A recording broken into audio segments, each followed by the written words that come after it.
Howdy, Hogan neighbors. What's going on? Again, I click it. I heard it like it was going to start, and then it doesn't start. I don't know why he does that. It hates me. But anyway, that's another story for another day.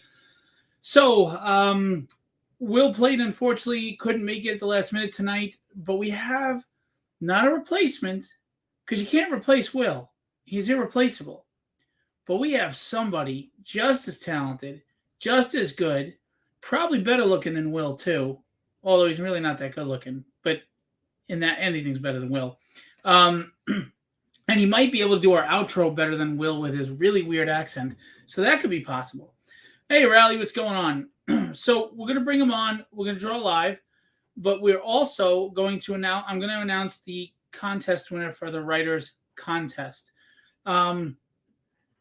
We got 17 submissions, which is way more than I expected. There were, I think, 5 other people that said they were going to do it, and I guess they couldn't get the deadline or whatever the case may be. They kind of just went the way of the dodo. So good luck to them. But we had 17 submissions I read. Some really good stuff. Some of it was really, really, really good. Impressive, and I like it. And yet all of them were interesting. Some just weren't written. Maybe the scripts weren't as professional. Because maybe they're newer writers, but the stories were interesting, and that's the thing, man. When you go to indie, at least you're getting fresh new ideas, and that was what was the most fun about doing this for me, is reading fresh new ideas, seeing different things. It wasn't just the same old situation. People were trying to be outside the box, and that's a beautiful thing, and I love that, and I appreciate everybody that submitted a script for the Writers Contest and want to be a part of this, and I'm excited. But first, we're going to introduce the artists. We've got, as usual, Mr. Shazam himself. They killed Kenny Calderon. Happy Friday, everybody. What's going on? Happy first week of February. How do you feel with your other half not being here? I mean, it's rough. Good. I mean, Fuck him. it's gonna be a little weird without Will. Yeah. Because Will typically, he's the tat to my rat-a-tat-tat, right? Yeah. You know what I mean? So he's the Abbott to my Costello. Yeah. So we'll make it work. Well, we got another clown coming on tonight. Oh my God! Look at his. Now this is Kevin Stewart, but he put up Stu Man Kachu. Hey, am I coming through? Is that working? Yeah, you actually. Okay. It's much better when I interviewed you. You're nice and clear. You have sound is good. Welcome to the 21st century. It feels so good to be here. Yeah. He had a string and 2 cups, and he thought he was going to do audio with me. I was like, "What are you doing?" Anyway. Times are tough. Oh, wow. Angel throwing it at you. He said, Kenny Shiny Dome Calderon, baby. That's right. Fresh shave for the masses. Well, when Kevin shaves his hair, it's pointed. His head's pointed. So no, it's more like it looks like a potato. That's what it looks like.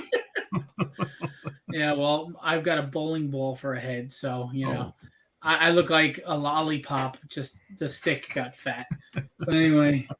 Hello, you want to bring in Bailey? Oh, my God.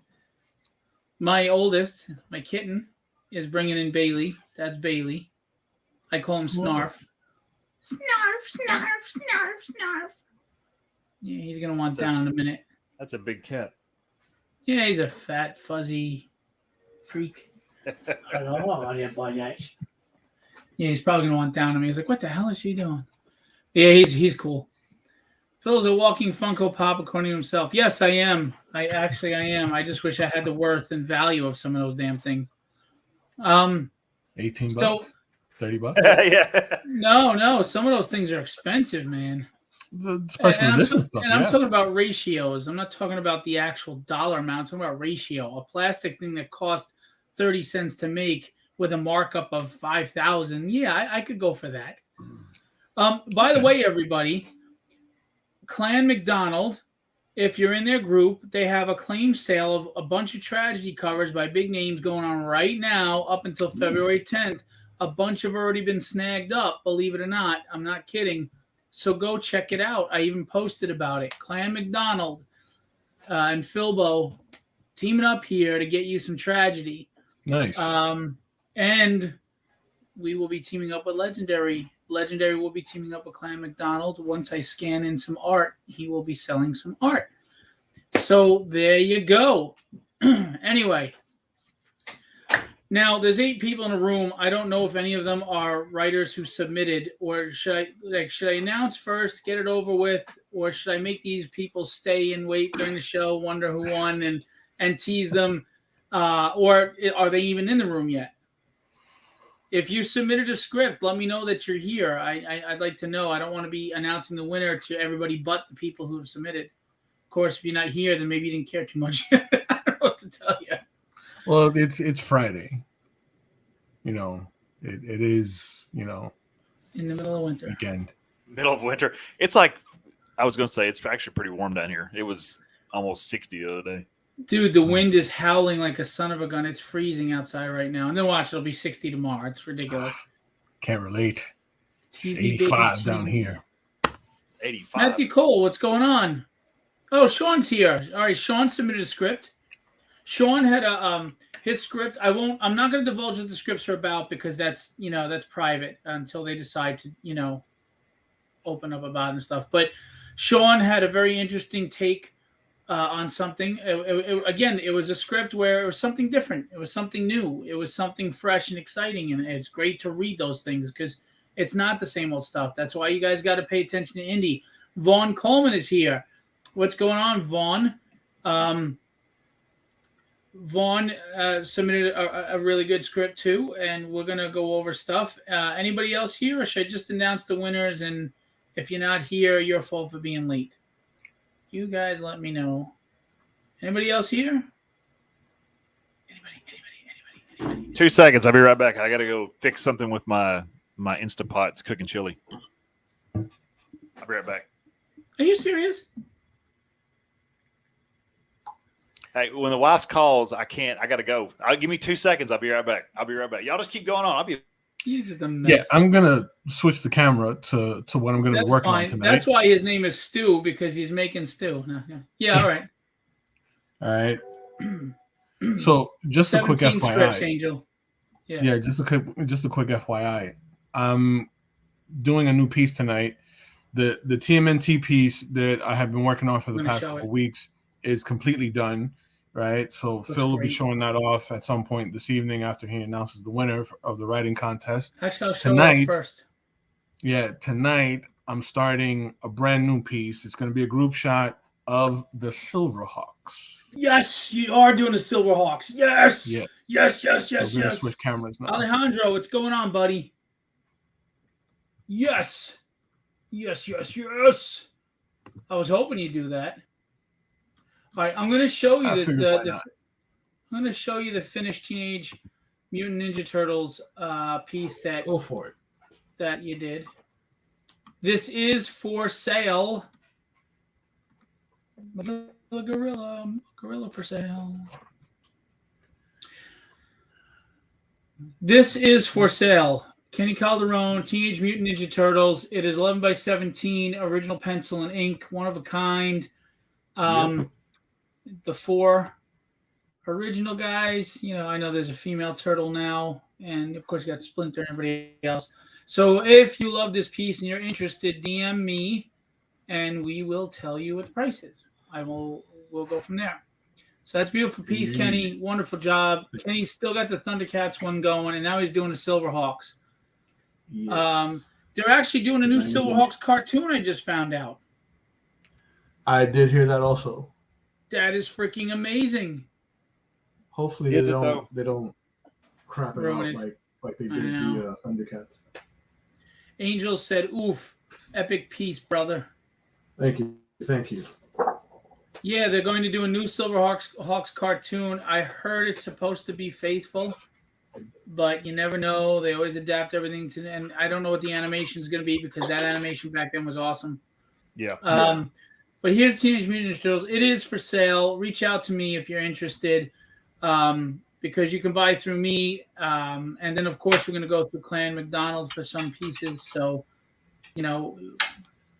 reach out. All right. So 3 people dropped out, so they must not be submission people. Anyway, where's Raphael tonight for crying out loud? He submitted too. What the hell? Yeah, it'll probably be dumb animation. They'll do like they did with She-Ra. They'll turn her into like some high school whiny Some high school teenager. teenage boy. Yeah. She-Ra was a hot mess. Yes. Yes, Okay. indeed. I'm still hearing like horrible reviews of that new Velma TV show. People are hate Dude, watching nobody likes it. Nobody likes it. I mean, other than Mindy, what's her name, the comedian who wrote it, nobody likes it. Yeah. Use that word comedian very lightly. That's not. Indeed. I know. Don't assume. I agree.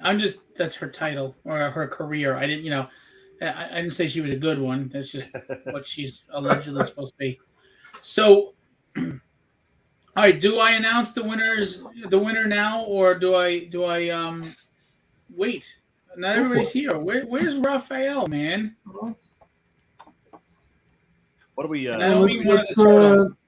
Let's get about halfway in, yeah. All right. Got to tease a little bit. Yeah, let him stick around a little bit. Yeah.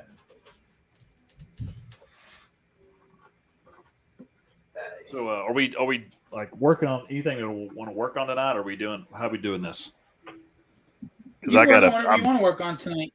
All right, because I'm practicing some color, and I'll share my screen here. Nice. Yeah, that usually is the best way to see the work. How do I do that? Let's see. You don't have a second camera? I mean, I've got digital. It should be able to share. You want to hit present? Yeah. On the bottom of the screen, hit present. Oh, there it is. Okay. Let's see. There we go. Okay. There we go. Oh, nice. What are you working on, Kevin? This is that piece I did for the competition, the Grok Comics competition. Yeah, I want you to shout out Grok and shout him out and Bill Raup and what he's doing.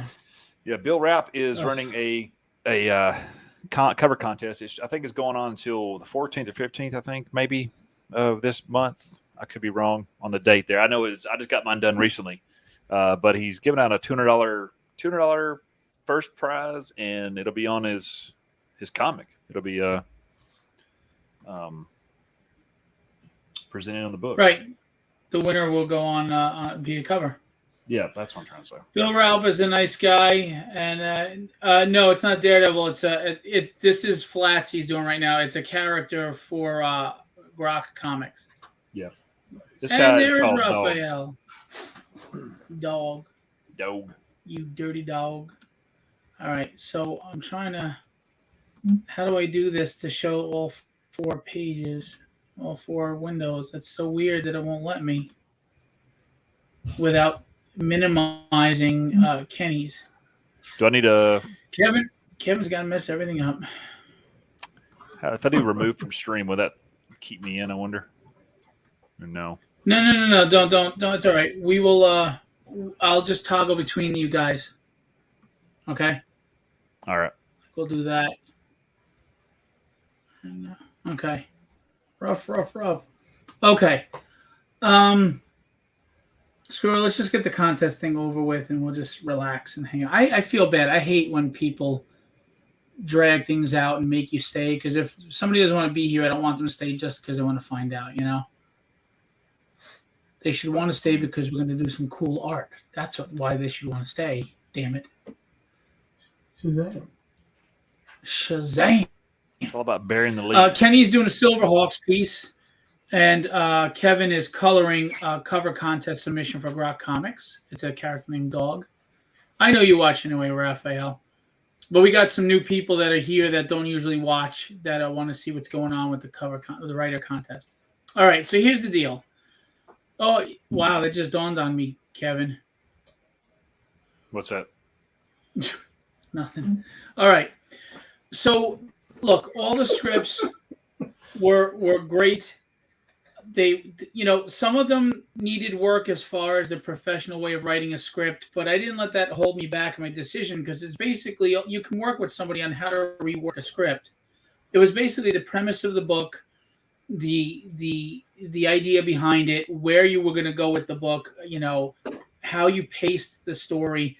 So, if you didn't do the format properly, or if, things like that, that didn't stop you. It didn't hinder you. Like, if someone wrote a professional script that was perfect to the T, the way it should be written, all the way, and someone wrote not so professional and the grammar wasn't great, but this story was more interesting and this story had a good pace and everything, I have editors. I'm an editor. I can always sit there and work with you on your script. So that was not a factor, okay, for me, because some of the great writers in the world can't spell worth a damn either. So that's not an issue for me.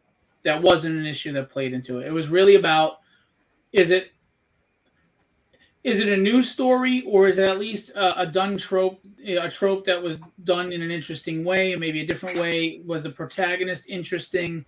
In that 10 pages, how much were you able to show me, get me hooked in? That's the big thing that people don't understand, why I wanted 10 pages. Because if you can hook me in 10 pages, you've got something good there, right? It's like when you're on Netflix and you get the Netflix, what is it, like 2 sentences, and you got 2 sentences to hook or not, right? But they do have a trailer with it. So I figured 10 pages, you give me descriptions, you give me the basics of the beginnings of a story, and if you can hook me in 10 pages, you got me. So there were 5 scripts that I liked the most, but I can't have 5 winners. But I decided to have 2 winners. The other 3 are still going to be winners, just not of this contest. But I'm going to speak to them privately about some publishing situations. Okay? Now, the runners-up of what I thought were interesting, depending on where they go, Alejandro Rojas and his wife both submitted separate scripts. They're sci-fi stories, and I liked them. And they actually have art for them already, and the art is excellent. And I would like to talk to you, Alejandro, about working with you on publishing those stories.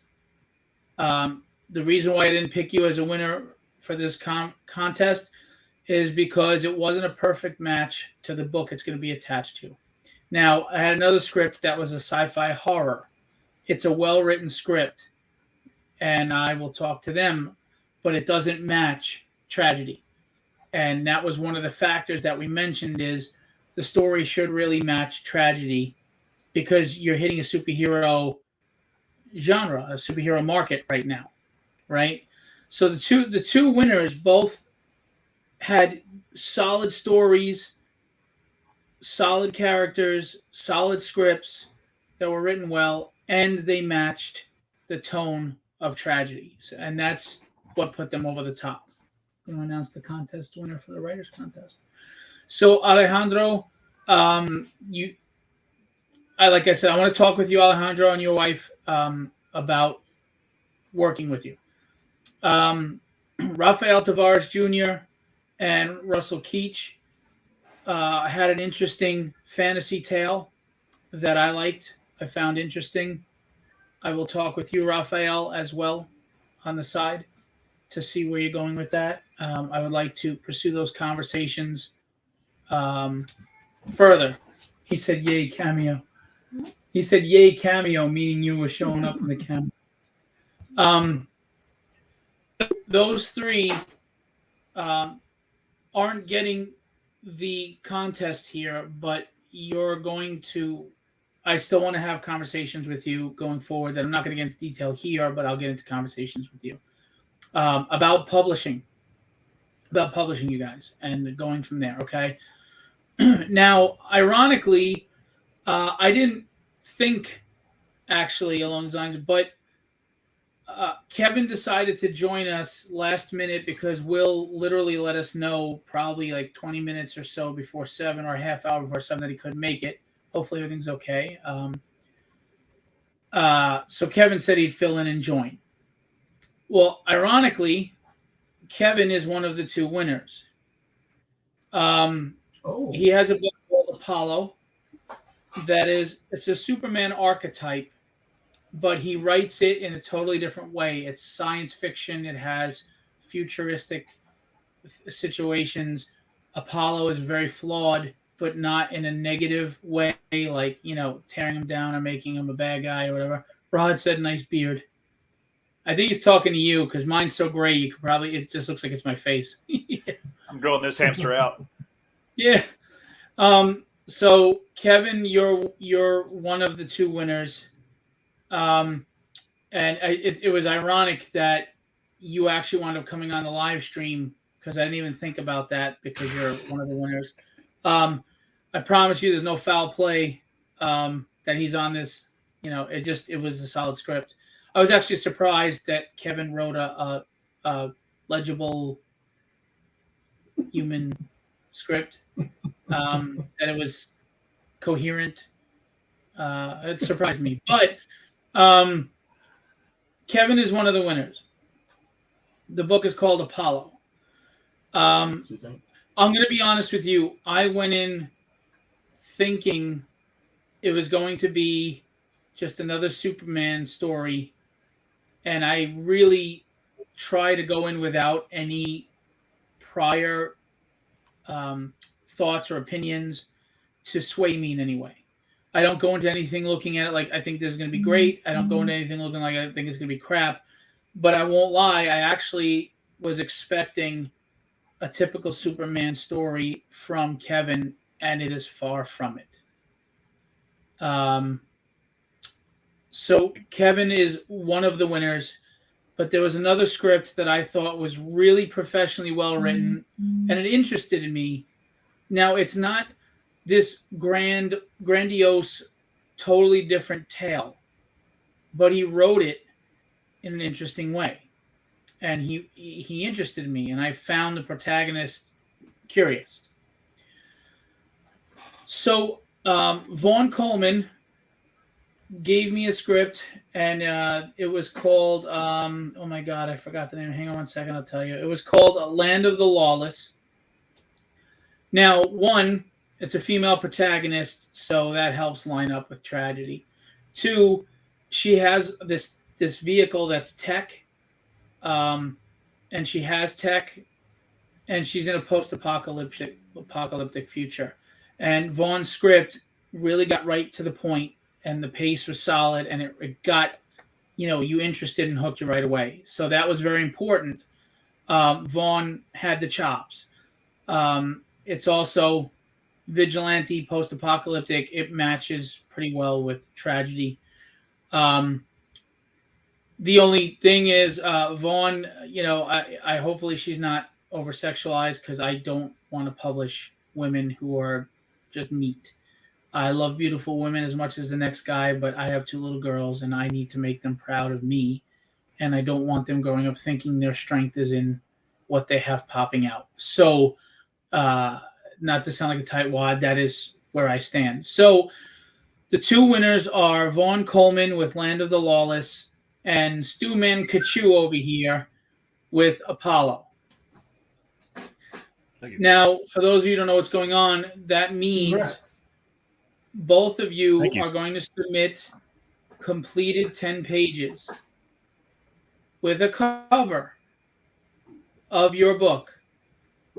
And I'm going to put them on the back of the tragedy trade paperback and put it on the campaign. The benefits are you're going to reach my tragedy backers, which 5 is coming out soon, and then trade paperback. I mean, if we're continuing the trend of what tragedy's been doing, this could be a $15,000 campaign with 300 backers.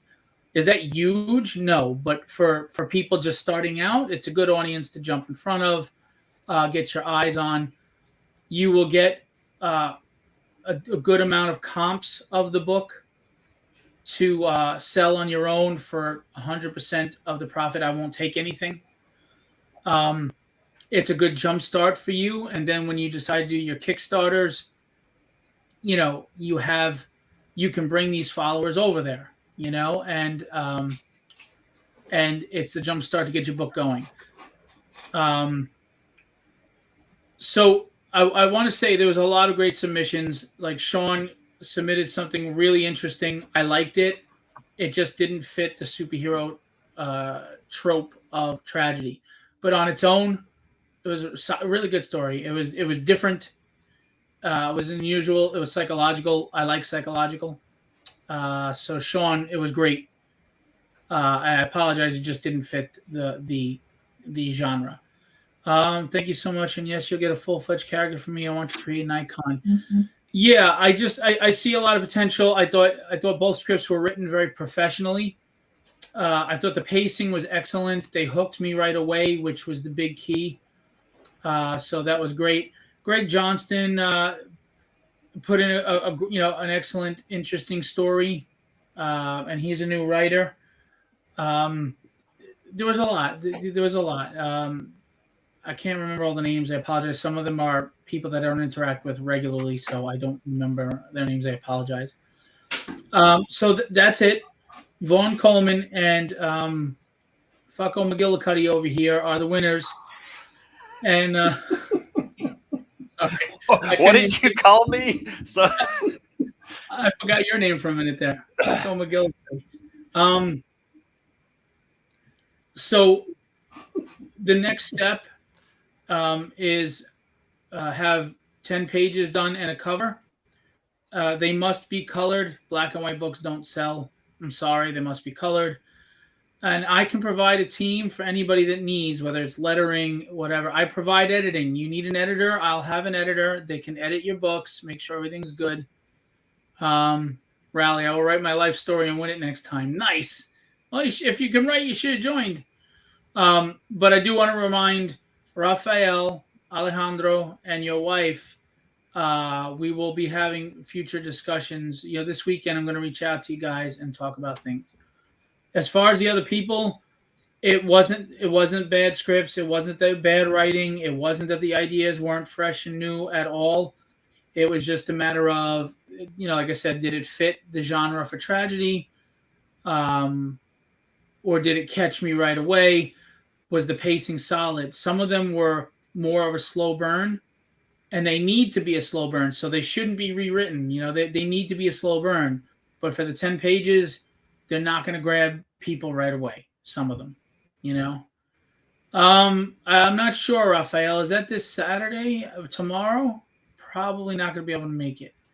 Actually, I can't make it. One kid's sick and the other one has a play date. So, play dates. When did that happen, by the way? We used to just go out and play in the street. Now we got to, like making a doctor's appointment. I got to make a schedule.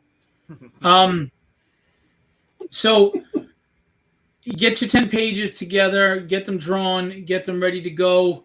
Again, I have to approve of the artist. Now, Kevin, I'm assuming you're the artist on your own book, correct? Yeah. So then, obviously, that's approved. But I'll have to approve I the hope colorist. So. Yeah, I know, right? It would be pretty bad. I have to approve of the colorist. Vaughn, I've already, we've spoken here about what you need to do. The 10 pages. Don't over-sexualize her, please. But I'll need to see what artist you get and what, how she's going to be looking. And we'll go from there. The deadline is going to be, drumroll please. I forgot what I said. I have to check my calendar in my head because we had to change the schedule a few times. July is probably the trade paperback. June. I need the 10 pages completed by June. If you can't get an artist to do 10 pages in June, you need to get another artist. Just saying.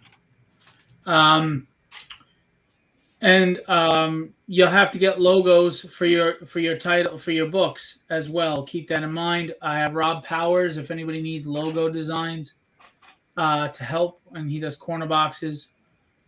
And we can help form. We can do everything for you to help with the book. I have editors. We can do logo design. We can format the book for print, the pages, which we will because it'll be with the trade paperback. And the benefits, again, are I'm going to take care of the print run through the campaign. I'm going to pay for editing services for you. I am going to get you copies of the book so you can sell. I'm going to get you in front of an audience to start off your very first time. That would be larger than if you were gunning it yourself. And that's it. And you still own the rights to your stories. I do not own any of the rights. I'm not asking for any rights to those characters. And because, these are just for this campaign, I'm not going to be publishing you long term, at least as of now. There are no royalty clauses. There's nothing going on with that. If we decide going forward we want to publish, I want to publish you consistently, then we can talk about all those things and we would contract. Filbo is growing. It's growing strong, as fast. And no, that's not a pet name for something of an appendage. It's my company, and it's growing quickly. And poor Will, he would have made us laugh just with his giggle. And I'm going to be having the options of a distribution sooner than later. Trust me on that. I'm not playing around. Image started somewhere, Dark Horse started somewhere, IDW started somewhere, and a lot of these companies are floundering. There is room. Yeah, there is room. Once I fill, nobody thought that.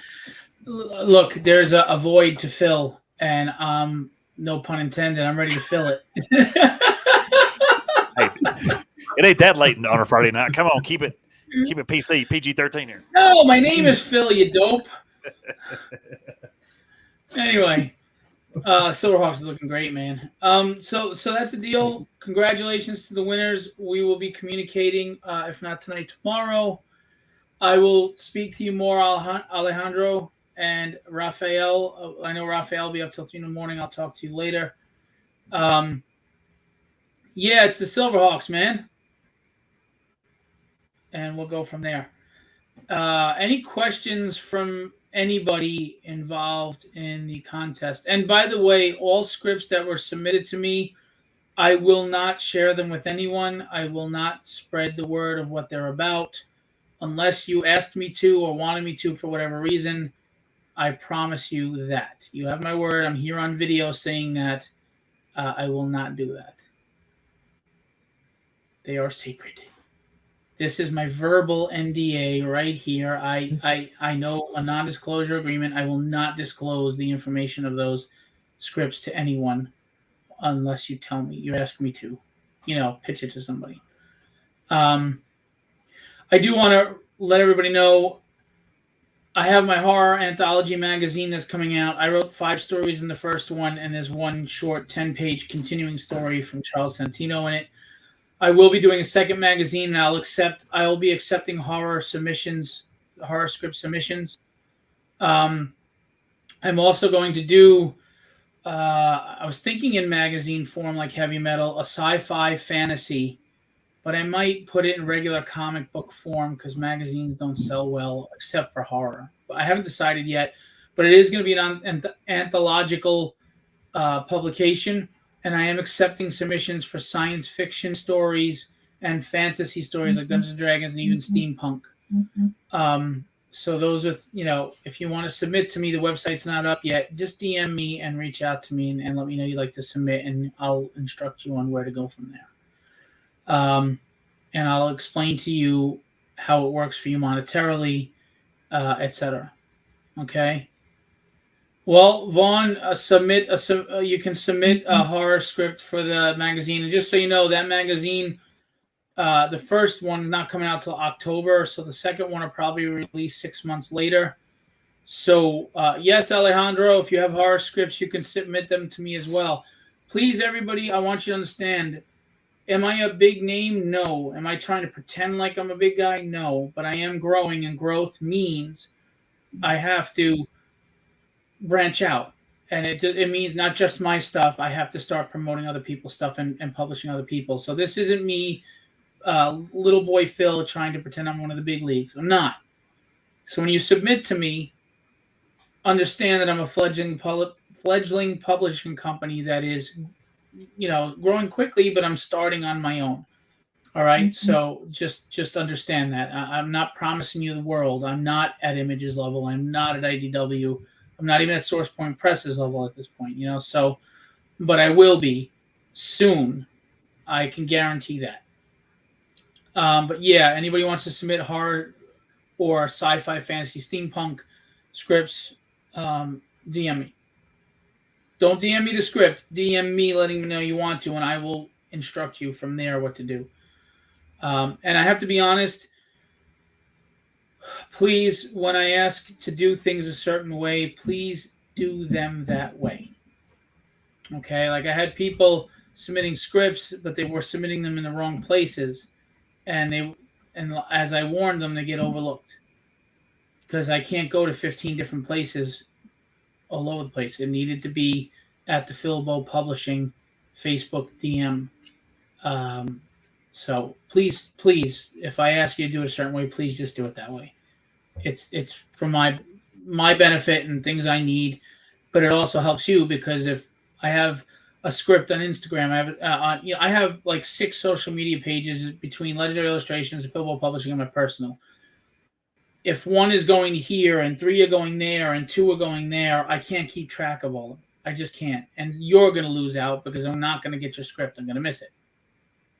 All right. So just please follow instructions on that.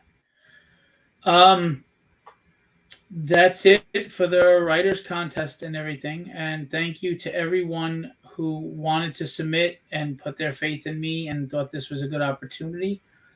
It is. And it's only going to get better as I grow. And to be honest with you, by the time that trade paperback campaign comes around, my audience should be bigger. I mean, just to give you an idea, if you look at the Dynamics campaign, that is not a good indicator of what you're going to be getting. Tragedy issue 1 I came out of nowhere, new writer. We did over 10 grand and I had over 200 backers. Tragedy 2 did a couple $100 more, over 10 grand. And we had 20 new backers. Tragedy 3 went to $13,000. We had 260 backers. Okay. Tragedy 4 took a dip because of the economy and other things, but we still were close to 10,000. We still had over 200 backers. I have a lot of people clamoring for this trade paperback and a lot of people saying they're excited about the manga that Kenny's doing attached to it. So I'm anticipating, and by the way, I have 2 huge covers coming for that trade paperback. And when I say huge, they're big. Huge. Assuming these people follow through. They say they're doing them. I haven't announced them only because until I see these covers, I am not counting on it. But if these 2 artists, these names, do what they say they're going to do, people are going to want the paperback just for those covers alone. Well, I mean, I'll go ahead and tell them I'm doing a cover if you want to go ahead and let the cat out of the bag. Yeah. I would like to name them, and I probably can, but I just feel like if I do, I'm going to jinx it, and egg is going to be on my face. So I won't. But I promise you, you don't want to count the chickens. Yeah, you don't want to count your chickens for the hatch. Yeah. Look, and I'm not saying this as a teaser. I'm very serious. One name is really big, and I was surprised that I got this cover. And for the price I got it. And the other name is well known, but he's also the creator of an iconic character, and it's going to be a pretty badass cover. And that's all I'm going to say about that. So I anticipate Tragedy 5 to do well, and I anticipate Tragedy trade paperback to do very well. And again, minimum you're going to do 8 to 15 grand on these campaigns. Is that huge? No. Are there people doing 30, 40, 50, 60 with booby books? Yes. But for you, your first time, or either you had a campaign that only did like a grand or two and you're trying to grow, or you've never done a campaign before, I think it's a good solid campaign to get your IP on. That's just me. And the reason why you're paying for your creative team is because you're keeping all the rights to the character. I'm not. I'm not publishing, this is yours. I'm publishing it on this campaign, and then you still have the rights to do whatever you want with your character. So that's why you're paying for your creative team. I'm not taking over like Marvel and DC. Doesn't become my character. All right. Huge. Enough about that long-windedness. Hey, Alex, I sent you a message, Alex. I don't know if you got it. You did respond. What cover? I'll text it to you. I'll be right back, guys. I got to check my chili. What cover? All right. Alex, you just did a cover 2 days ago, and you're asking me what cover? Really? You have Alzheimer's, buddy? You need some ginkgo biloba?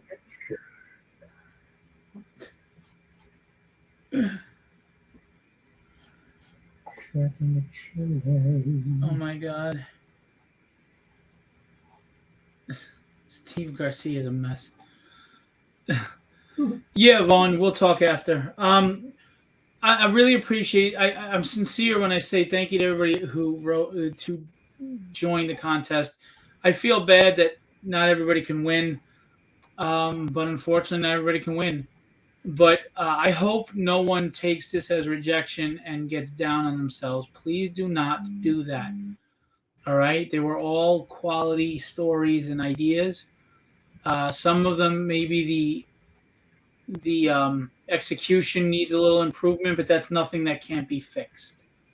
So please don't, be discouraged thinking, wow, if a nobody publisher like Filbo doesn't want my stuff, then what the hell? Please don't think that way at all. You got to stay the course. Take the punches, be strong, keep going. Dude, that's looking fantastic. And you got, what's his name in the background? Bluegrass in the background. Very cool. Tipping his hat. Bluegrass. I got Copper Kid here. And then down here, I got the ship. Hang on, let me, and then I'm gonna put it's hard to see when you... Here. No. So I'm gonna put the twins up here. Right. Who are they? Hunk and no Steel. What are they? Steelheart and what are they again? It's Steelheart and Steel Will. That's it. Yeah. It's Will and yeah. So I'm gonna put them up here. I got Copper Kid here, like with the face mask on. Nice. Bluegrass here, and then I got the starship here, and I'm gonna give it a space cosmic setting. Sweet cannon nuts. I thought I throw Tallyhawk in here somewhere. Tallyhawk. Oh, you don't have what's his name in there though? The chief. I'm back, guys. Sorry. Oh, shoot! What was his name? Anyway, you have the chief. I don't know what you're talking about. Hang on, I'll tell you. I'll Google it. Good thing I love you like a worn out hemorrhoid, Phil.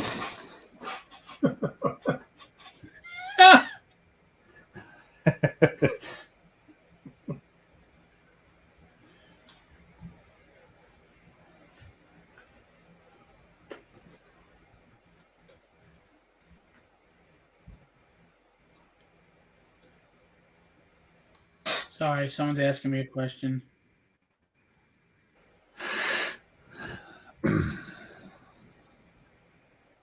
Man, I love that show. That theme song was the best. Yeah. When it though, I feel like all of those shows like that. I guess like genre of shows always has like the best openings. Yeah, they did. I think it's because they worked in concert with Japanese artists. Like all those openings were Japanese animation. Yep. And they were so killer. Absolutely. And you get into the actual show, and the show's like, That's how I felt about the opening sequence to the G.I. Joe movie. Oh yeah. Yeah. right? Versus like the series. Mm-hmm. That opening sequence. Commander Stargazer. Sorry to interrupt. Those openings. Stargazer, yes. Those openings banged. Good stuff. Hell yeah. What was your favorite cartoon as a kid? Man, it's the cats. Thundercats. I give you my cats for sure. Voltron for sure. And I gotta go with G-Force. The G-Force. Oh, I love G-Force. Yeah. Oh yeah. Yeah. For me, it's Thundar and Dungeons and Dragons. Because you're 85 years old, Phil. Actually, G-Force is older than that. G-Force was from the 70s. And Rod loves G-Force G.I. Joe. was the 70s. Those kids had bell bottoms on in their uniforms. Yeah. I'll be honest with you. Go ahead.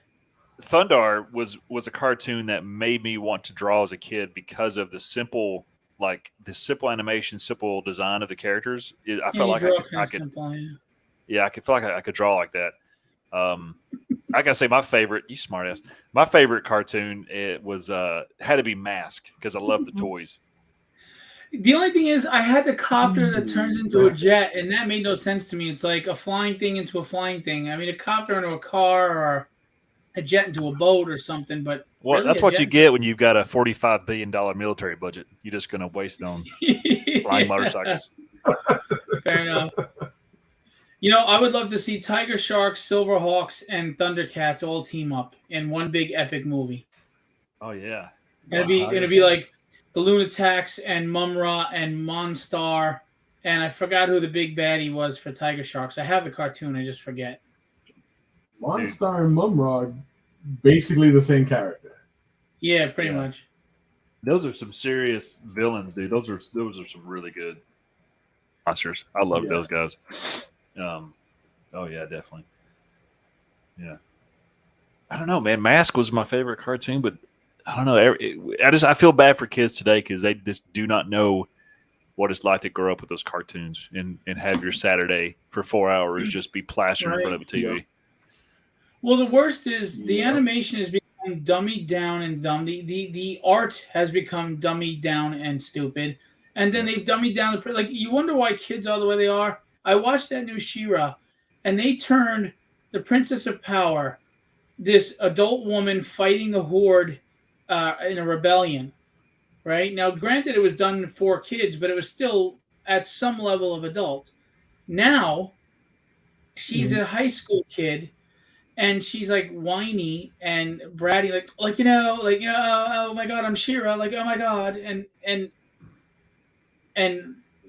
they put lesbianism and all this stuff in there, which, whatever, but at least make a good story. I mean, is it for that stuff or is it for story? I don't know. But so the story is written poorly.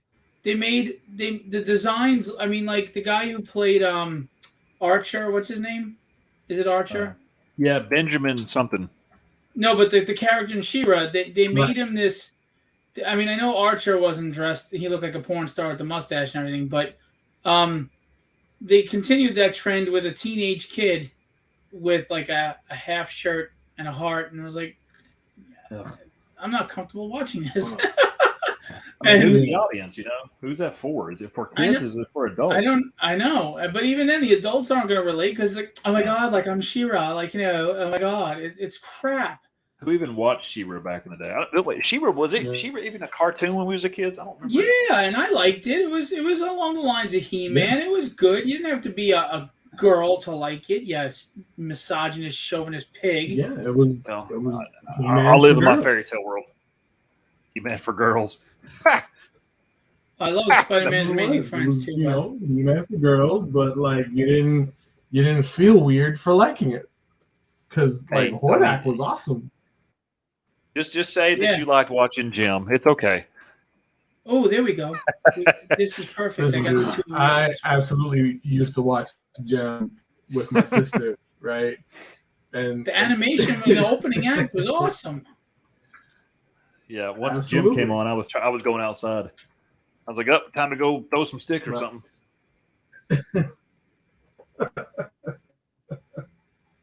I don't think I ever watched the Jim cartoon.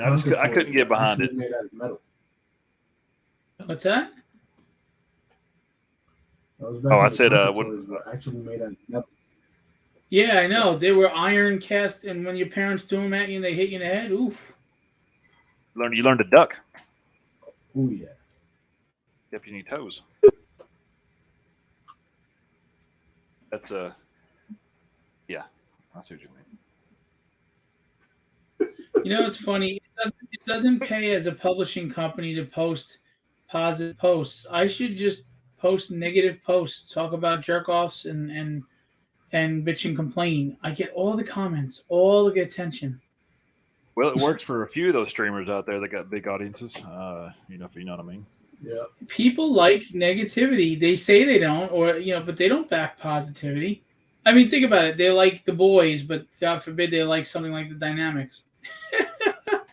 You know? It's, people like the spiciness. Spicy. They like guts ripped out, but family wholesome fun? Hell no. Well, there's nothing on TV that has that, so you got all these. No, but there's content out there that does that you can go to.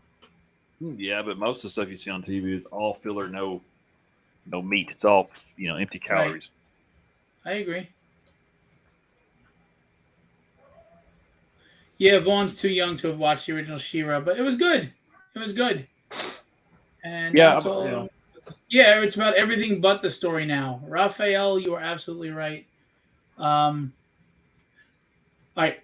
So this is going to piss a lot of people off. Oh, well. Here's my take on the third episode of The Last of Us. I knew it. Here it comes. I don't care that they were a gay couple. Mm-hmm. What I care is why they were a gay couple. And what I mean by that is that story did not further the story at all. It didn't further the plot. It didn't do anything. Like, if you never even had this episode, it wouldn't matter. It did not impact it or further the story in any way. Now, even if it was a heterosexual couple, it would have been a filler waste of an episode for me. Mm-hmm. There were no zombies. It's a zombie apocalypse. There was no confrontation. And here's the funny thing. The biggest threat in an apocalyptic world is keeping the human race alive. So wouldn't it be more interesting to hit a topic of, should we have kids in this world? Because we may watch our kids die in front of us, or what if we die and leave them on their own? To me, that's like scary shit. That's like more impactful and painful to worry about. Again, I don't care that they were gay. I care that I think they did the episode because they just wanted to put a gay couple in it. And that's not storytelling. It's not storytelling. Because that episode did not further the story in any way. If it furthered the story in any way, then I'd say fine. Yeah. Yeah, I agree with that. My thing is, how lucky was he to find another partner in an apocalypse like that after 20 years? I mean, the odds of that is probably less than 1%. Yeah, I agree. But the only reason why that's not a big deal to me is because, it's this fantasy world where fungus somehow becomes viral. A fungus is not a virus. It's two different things. So, I can let that go. That's because to me, that's like watching the Hulk beat up stuff and you go, oh, that's crazy. That guy couldn't jump that far. Really? But the big Gumby that's, breaking mountains is believable. So I don't worry about that. It's the intent that bothers me. It feels like they just forced it and crammed it in there for the sake of, and I'm trying to word this properly because I'm going to have all the cancel culture assholes on me. The message. Yeah, to send a message. I'm a believer though. If you keep trying to force something down, if I keep telling a smoker how bad cigarettes are from them, they already know, but they're gonna light up right in your face. It's human nature. So stop trying to force things. Let it occur naturally, and that includes storytelling. Let storytelling be natural. Yeah, that fungus that they're talking about infects insects, but here it has that kind of effect, but it's exaggerated. Obviously, they don't exactly become zombie insects. That's not quite the science, but it is based on something that is based in real science. So, but again, yeah, you're extending your belief, which is fine. There's nothing wrong with that. I just don't give me an agenda. Give me a story. I don't care. I don't care either way. If it was a heterosexual couple, it still served no purpose to the story. Yeah, it's got to have something later on, either call back to it or progress the story somehow. It's just a dead episode. Right, and in the video game, like Vaughn said, Bill just happened to be gay in the video game. I didn't care. Nobody cares. It's fine. Yeah, nobody cares. Yeah, it's not a bad thing to have gay people in movies at all. It's not, or shows. But when you're not doing it for the sake of story and you're doing it for some other reason, I think it's not good. I think you're just going to lose. You're going to lose viewers over it. Ultimately, go ahead. Yeah. I mean, because like I said, if it doesn't have a point to the story, I mean, nobody's going to watch it because they know it's for some other reason. And let's look at the fan base. Who is that fan base? They're probably 20 to 30-year-old men who want faithfulness to the game and want to see zombies ripping people apart, right? Yep. And you gave them a gay romance. A really awkward one, too, because I'm sorry, his wig was not believable. Well, I just don't like seeing two bearded guys go at it. But, I'm sorry right there with you. It's still uncomfortable. Yeah. But, I mean, that's what I'm saying is, when you're running a business, know your demographic. Your demographic is a bunch of hardcore gamers, young men in their 20s to 30s at this point, right? And you gave them a Lifetime, remember the Lifetime channel? You gave them a gay romance, Brokeback Mountain. They don't give a shit about that. They don't care. Well, you show me a company who has decided to actually make something for the fan base. I mean, maybe The Boys. The Boys was geared toward the fanboys of the show, but everything else is just garbage. But this thing is, the first two episodes of The Last of Us were great. Even the third one was shot well, and it was a touching story. It wasn't like I'm devoid of emotion. It was touching. But I wasn't going to this show for a romance. Even if it was heterosexual, I wasn't going for a romance. It's not the Hallmark Channel. It's a bunch of zombies. Yeah, that episode could have been better. It didn't. I think it's based on the. Well, like Vaughn makes a good point. He says, Vaughn says, why Bill was gay in the video game, and it shows how he was bitter because of the failed romance with his partner, and how it made him a loner and not work with people. So there's a reason for it, right? There's a story, there's a backstory for it.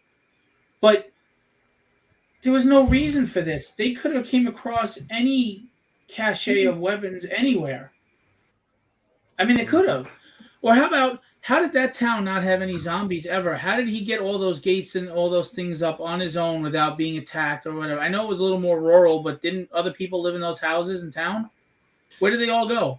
Well, they got carted off, if you remember, on the military convoys. And he didn't? No, he was in the basement. He was hiding in the basement. Oh, that's right. Okay. And when I first saw that, and Bill, Frank came in, and he was playing the piano. I would have guessed that he was going to kill him. I was thinking that too. I was like, wouldn't put my back to him. Yeah. Then I was like, oh, here we go. Okay. And here's the other thing I didn't like, and they always depict gay people as very promiscuous, like easy to just jump in bed. And they did that in this episode. These people don't know each other worth a shit. And right away, they're getting into sex. Now, you may say, well, they're probably horny. It's post-apocalyptic. It's hard to meet somebody. Fair enough, but you just met this dude. And you trust each other fully, and you're having sex together and all that right off the bat because he played Linda Ronstadt a piano. And told you he was lonely. I don't know.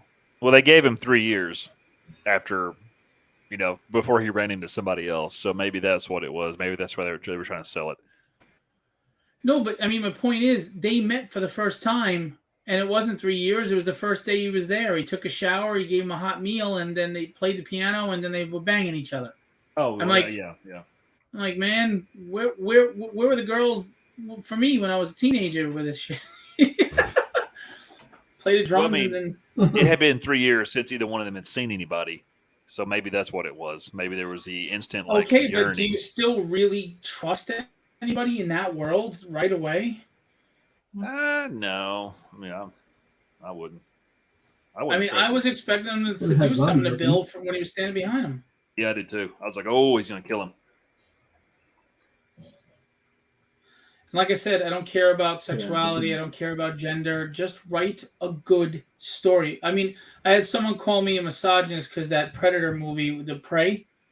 I thought the idea of being with American Indians was freaking awesome. But they wrote her flawlessly, and all the men were idiots, and I thought it was poorly written. It was poorly executed. So because I said that, someone called me a misogynist. So I said, hey, check out my book, Tragedy. Don't even get me started on freaking Prey. Okay, I've already went through my wars with that movie. That movie was honestly, shit. It was such disappointment. I'm fine with the female lead, but it's like they don't know how to write women. They don't know how to write women protagonists. They don't even know how to write heroes anymore. They did the same thing with the Star Wars. It's like, here's Rey, never trained, never did anything else. Here, you can you're a perfect mechanic on the starship. You know how to use the fly the Millennium Falcon lightsaber. Yeah. This is a woman who was she was left on a desert planet her whole life and somehow could sail the roughest seas on Earth. Yeah. Somehow she can, it's just ridiculous. It's that kind of garbage that people see through that, and you lose a fan base. You lose people, and you're going to lose money because people aren't stupid. We're not children. We know what to expect from a movie, a good character. But there's still this large contingent of people, especially men, who get on you if you say it wasn't written well. They call you misogynist. No, it just wasn't written well. It had none. I loved Alien, the whole thing. I love Ripley. I love Terminator. I love the first Wonder Woman. You know why? You know why? Because those characters had development. They had growth. Yeah. They first, when they got into the situation, they were lucky to stay alive until they learned how to navigate their environment. In Sarah Connor's, thing, she learned how to fight and learned how to train herself. And you've got years of that doing that. The Prey character just had an angsty attitude and just for some reason was able to do flips and everything else and taught herself how to throw. She jumped 25 feet down on top of the Predator, and the Predator didn't know she was there, by the way, which I find interesting. And she fought this Predator one-on-one. The Predator that just killed about 30 men in 5 seconds. She fought it one-on-one, didn't get a scratch on her, except for when he body slammed her that one time, and somehow that didn't hurt her. This thing ripped a grizzly bear apart in front of her, and then she fought it one-on-one and beat it, and knew its tech better than it did. Yeah. And somehow I'm a misogynist because I think that's the dumbest shit I ever saw. Yeah. And I knew it was going to be shit when I saw the previews for it. I was like, this is going to be absolute hot garbage because they're going to write this character like they write every female character in modern movies. Absolutely overpowered. I'm sorry, that Predator was 7 foot tall, body slammed this 85-pound chick. He would have crushed her sternum by doing that. Yes, he would have, and her back. She'd have been done. And then he never tagged her after that, but she was cutting him up. And I'm like, listen, yeah, Vaughn, don't conflate misogyny with someone who feels you just don't know how to write women. Because to me, you write a woman hero the same way you write a male hero. Yep. He has to be tried and tested. Now, someone did make a great point, though. They said, really, then explain to me Schwarzenegger movies in the 80s and Stallone. Those guys never lost and never got beaten. Some of those movies they didn't. But nobody took them seriously. They were just silly things, right? If you want women to be taken seriously, and they should be, I love women. I respect women greatly. I think women are the stronger gender because I couldn't have a kid. Are you freaking kidding me? But my point is, you don't have to make a woman cranky or bitchy to be strong. You don't have to shave one side of her head and make her look butch to be strong. She doesn't have to be a lesbian to be strong. She doesn't have to be perfect to be strong. If anything, strength comes from the lack of perfection. Strength doesn't come from things coming easy. It comes from them coming hard. And even though you feel like quitting, you don't. You know? That's why we all love Rocky. He was a loser. And he was just trying to get by in life. And his goal wasn't to win the belt. He just said, I just want to know that I can go toe-to-toe. And when that bell rings, I'm standing. That's all he wanted. And he got his ass knocked down how many times in that fight? And he was a bloody mess. And he was outmatched. But he was standing when that bell rang. And that made him a winner. Yeah, and that was the thing about Rocky. That was a different movie, I'd say, than most of the 80s macho movies because he was a flawed character. But you're looking at Arnold Schwarzenegger, and even in Predator, he played. They try to portray that whole unit as being these mega chads, and they got their butts handed to them by this Predator. So in the end, Arnold didn't defeat him with strength. He defeated him with cunning and his training. And people want to ignore that. He just happened to fall upon by circumstance that it sees in infrared. Otherwise, he wouldn't have known. He would have been dead right there if he wasn't covered in mud. Dead. Yeah. Done. Yeah. Movie over. Yep. But she figured it out on her own. Mm-hmm. She figured everything out when all the men were too stupid and couldn't figure out. While the men were telling her, you're stupid and you're worth nothing, which of course they had to throw that in there. Yeah. Now, someone said to me, it was realistic because that's how they were back then. Well, It depends on what the tribe was, because I'm going to tell you now, do some history. The Comanche tribes had female warriors, and they were all great at horseback riding. The Comanche tribes were the most feared and threatened tribe by the American army back then because they did have horses. They had cavalries, and the Comanches would overwhelm small military groups with their horse riding and their Comanches, and they had female warriors, and those women were treated with the same respect as any man who went out there getting into fights.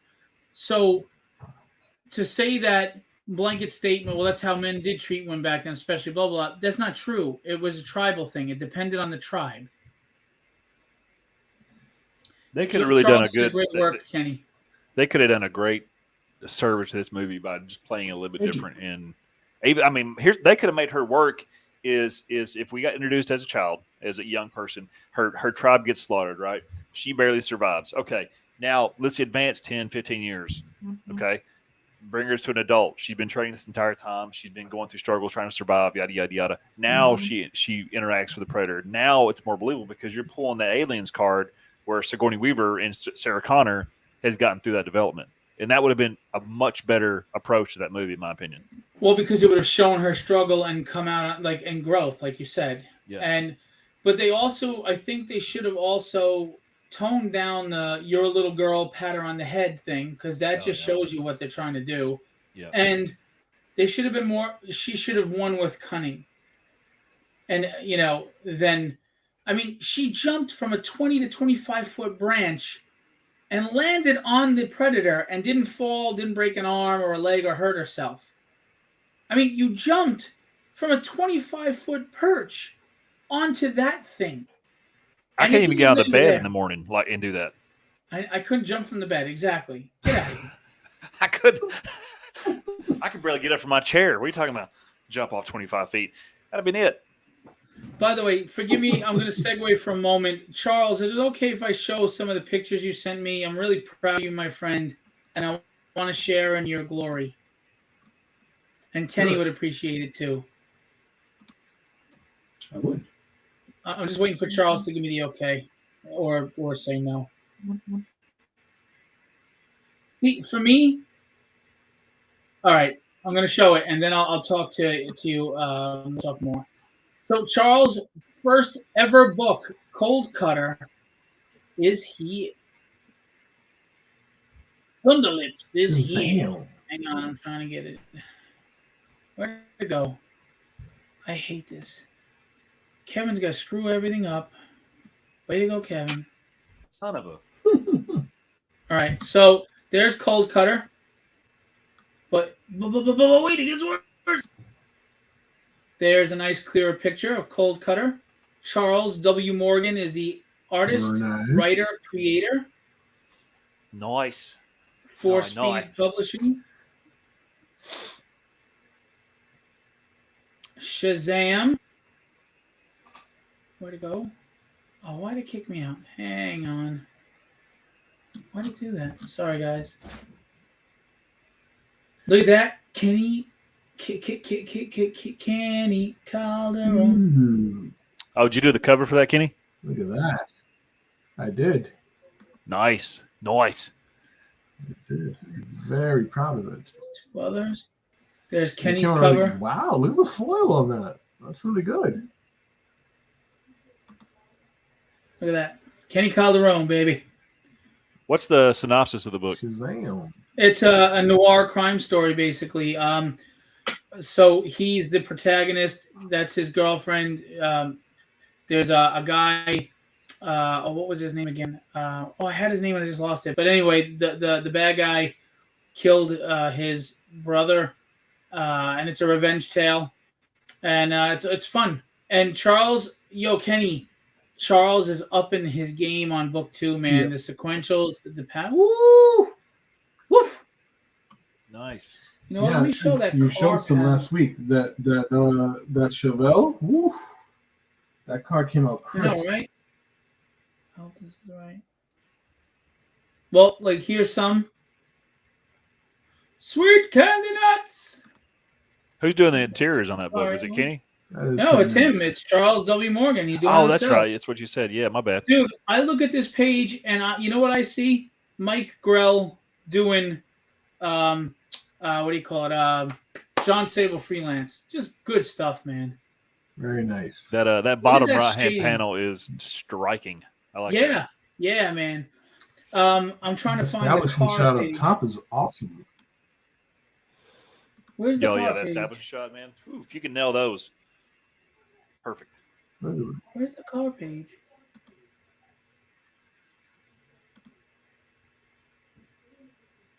Am I showing too much? I better stop. I'm taking liberties here. So, hey, Charlie Malone, what's going on? So, Charles W. Morgan, Cold Cutter. You can order issues through him. DM him and see about getting your own issues. You can get a Kenny cover. You can get a Joseph Rubinstein inked cover. Covers by Charles himself. And book 2's coming soon. I'm going to be setting up the Kickstarter page for Charles. And it's going to launch very soon. And might be launching at the same time of Tragedy 5. So give Charles some love. Give Charles some love. Charles is one of the good people in life. And I'm very serious about that. He's a good man. I respect him. I appreciate him. And this is his dream, and he gets to hold it in his hands thanks to the backers. So please continue to support him. Help him grow. Help him continue to put his dream out there on the page. All right. Charles, that'll be $500. Anyway, yeah, huzzah! And Charles has been using Legendary Illustration for his book. Rob Powers did the logo and the corner box. Charles drew his own publishing company logo, and Robert digitized it and did the rest of the logo box. Corner box did the logos. He did some coloring, the red splash color on the black and white cover. Kenny drew a cover, as you can see, and colored it. Kenny did all the work. I edited the script, not the sequentials. So Legendary has been working with Charles. And just so you know, I'm not shouting him out because of that. I'm not just shouting him out because he's a good man and my friend, but it's a good book. And as you can see, he does a great job with the interiors. So please go support him. I'd hate to have to go toilet paper your house. Toilet paper's expensive. Yeah, well, it's not like I'm throwing eggs anymore. This is true.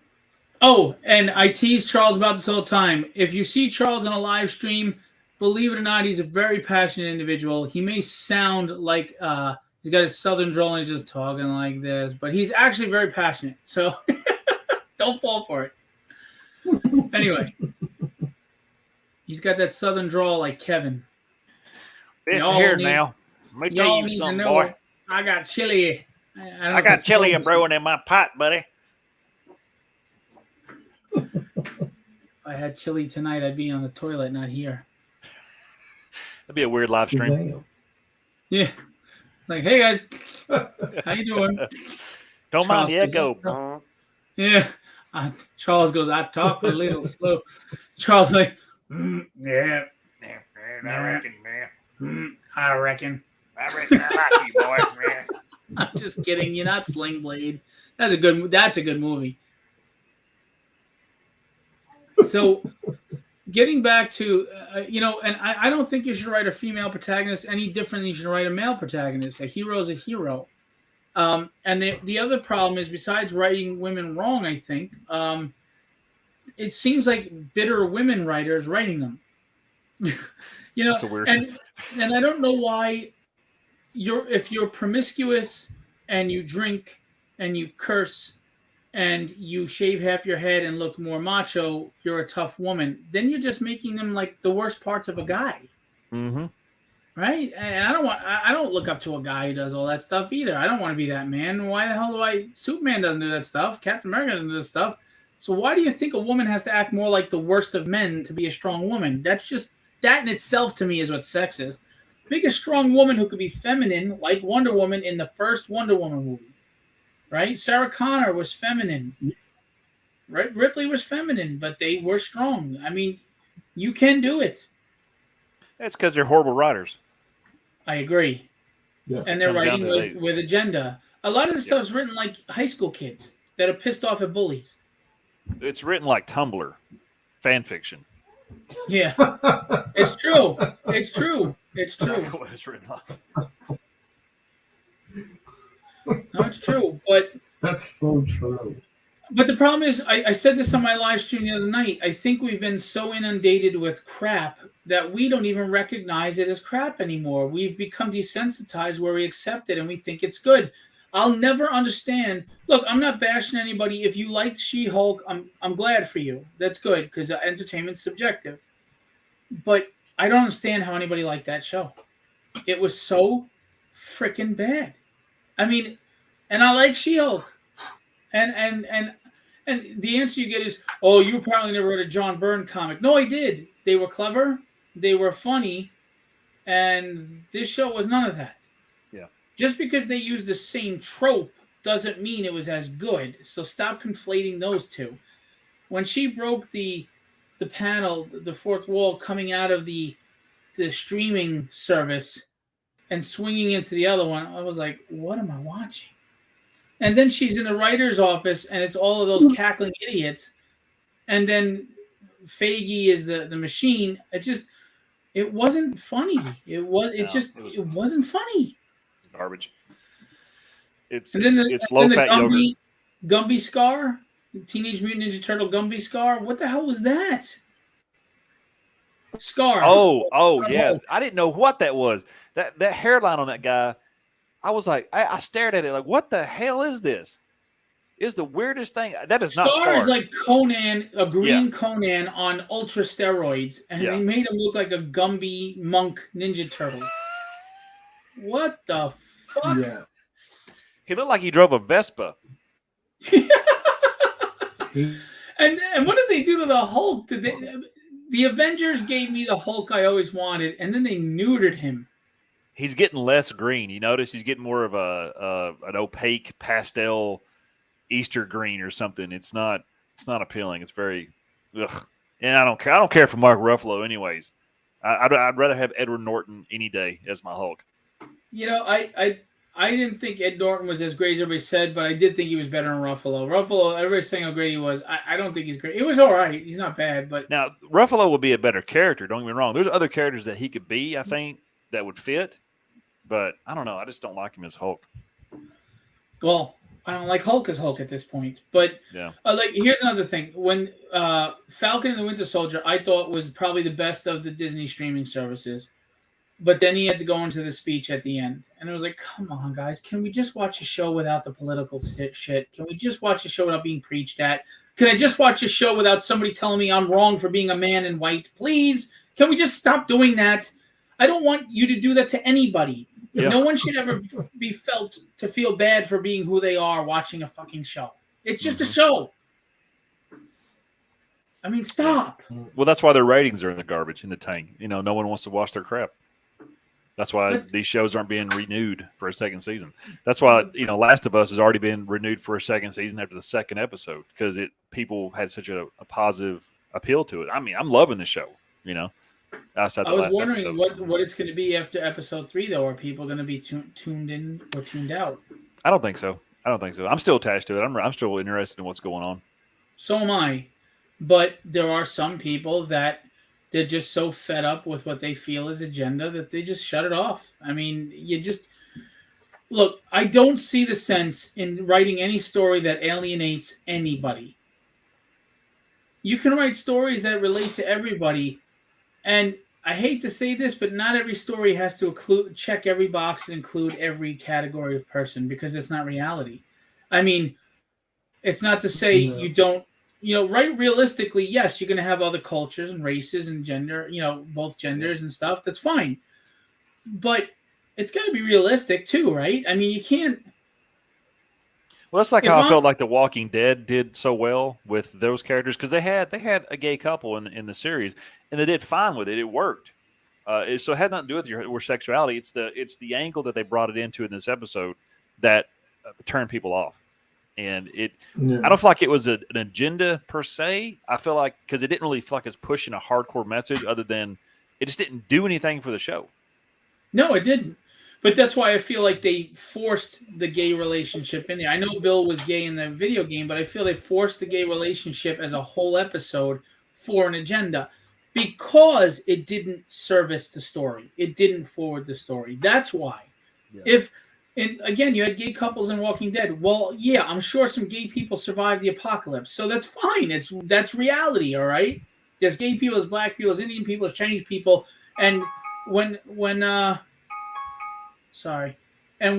apocalypse happens and everybody is clamoring to just cling to humanity, yeah, you're going to get diversity probably on a greater level of what's left. It makes sense. The stories moved forward. This episode did nothing for the story. By the way, why is he standing out in the middle of the street to get shot by guys firing machine guns at him? And you got automatic rifles and everything, and you're just standing out there firing away. Like, wouldn't you take cover? I mean, you got a whole neighborhood of vantage points to go from. You can go between houses and on the roof cover. With a sniper rifle. He had sniper rifles. He sat there right in the middle of the fireworks show, like all the light on him with a white shirt on. Yeah. Yeah. It made no sense to me. It made no sense. Tactical. And again, we went through this entire episode. It was romantic. It was touching, and okay. And then Joel shows up at the end. They grab all the guns and they leave. Yeah. So what was the point? The only thing I mean, I'm sure you caught it, but like when they left in episode 2, the 80s music kicked on, so you knew that was trouble, right? And then that's how I put it together when he said Bill and Frank were, one of them's nice, the other one's not. I finally put that together toward the end of the episode, and I was like, oh, okay, I see what it is. But they rushed the end so quickly. I didn't care for it. It was like, I would spend more time in town gathering my supplies and getting more stuff going on. Maybe stay for a couple of days. I don't know. Right. I had no point to that. It was just me rambling. That's all right. We're used to me rambling, so it's nice that somebody else is doing it for once. Kenny has a delay, so we're sorry if we keep talking over you, Kenny.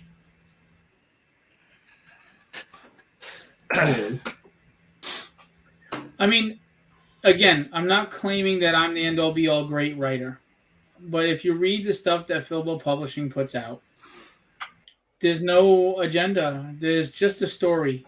And you can't say I'm not inclusive because Tragedy has the Chinese mafia. There is a black biker gang that shows up later. There's the Italian mafia. There's, I have stories of Japanese Yakuza. There's Latinos. I mean, because it just fits the story. I'm not cramming it in there to say, you know what, I need to throw some black people in here because there's not enough black people. No, it's got to make sense. It's got to make sense. And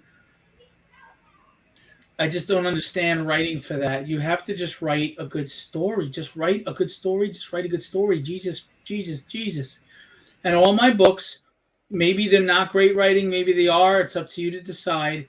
I guarantee you, though, they're all just about an entertaining story. I have no hidden messages.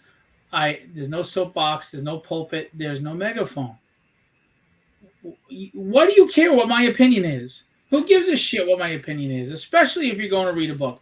You spent that money on that book to hear me, rant and rave about I hate Trump, I hate Biden.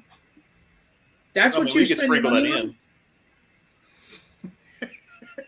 Listen, I honestly think Biden is the worst president in United States history. But I'm not going to put that in the comic.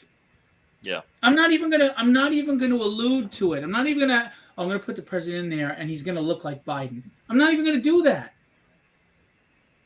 What does that do?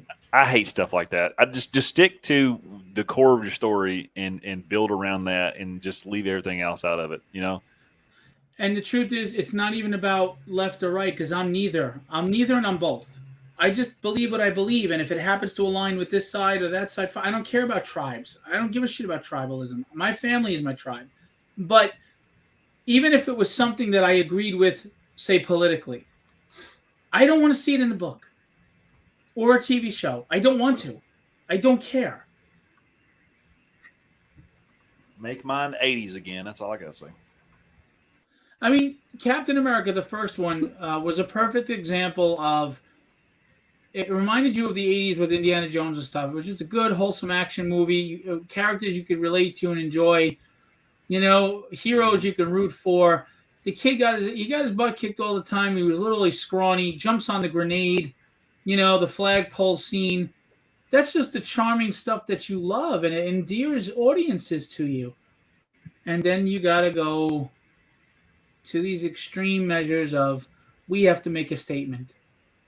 And there's a narcissism and arrogance in there. If you're a writer who thinks that you're going to change the world because you put in, I hate Trump or I hate Obama or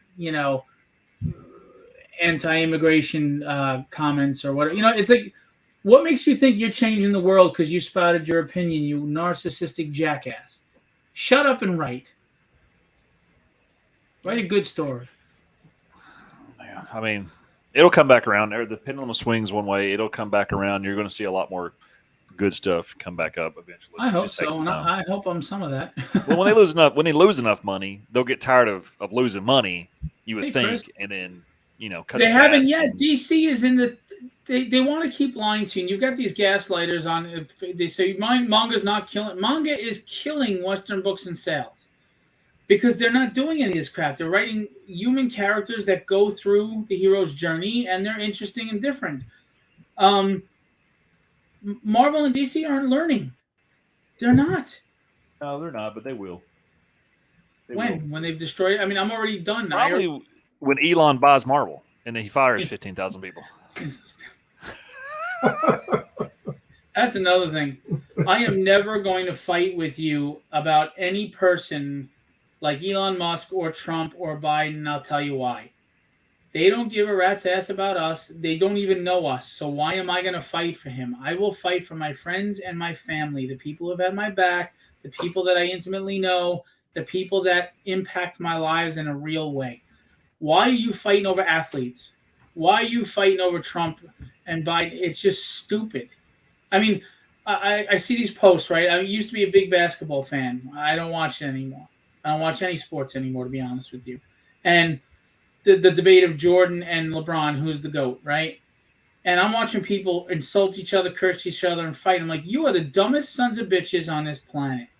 You're fighting over two rich athletes that don't even know you exist, don't care what you think either way. And here you are spending your day, negative energy, fighting over which one you think is better. Why? I mean, you could discuss who you think is better, but to fight and get personal, what kind of dumbass are you? People don't have enough hobbies, I guess. I never got behind that. It's the stupidest thing. It's you can't change the outcome, and you have no impact on it. And they don't, like I said, they don't care about you. They don't know who you are. So why even worry about it? It's because we want to fight. Americans have always fought. We have to have a side. Everything has a side, regardless of what it is. It could be ketchup or mustard. It don't matter. It's just everybody has to pick a side, and this is kind of how we always been. No, we haven't always been this way. We How dare you talking like that, Bill? Yeah. No, I'm sorry, and call me crazy or conspiracy theorist, but this has been something that's been orchestrated by the powers that be to divide us. That's how hundreds control millions, because they have us idiots fighting over nonsense instead of looking at who the real problem is. But I'm not going to get into politics now. So all I know is I love publishing comics. I enjoy making them. I'm not looking to be rich or wealthy. I mean, I'd love to be able to quit my day job doing them. Don't get me wrong, because I just want to see my kids grow up. But I am perfectly happy publishing and enjoying this. I love working with you guys. You know, you and Kenny and Rod and all them. Rod turned rigor mortis is done. It's beautiful. Alex is cranking out the pages on 39 Cedar Lane. Kenny's on the manga. Will's on Withered. I'm loving it, and I'm enjoying it, and I even enjoy watching Charles W. Morgan's excitement about his first book ever popping up at his house, and he gets to hold it in his hand. Man, that's just awesome, and that's what comics always were to me. They brought us together. You go to a Comic-Con, nobody gives a crap if you're liberal or conservative. You all just happy.